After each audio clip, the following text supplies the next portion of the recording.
So for our second clip, we've got someone rubbing some burlap fabric.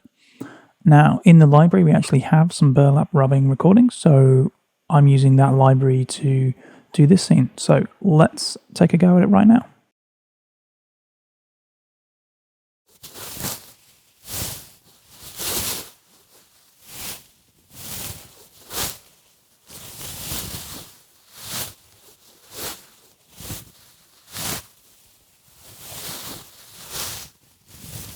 So let's hear what has been recorded from the microphone into Reform Pro that the plugin is now transforming into that Foley.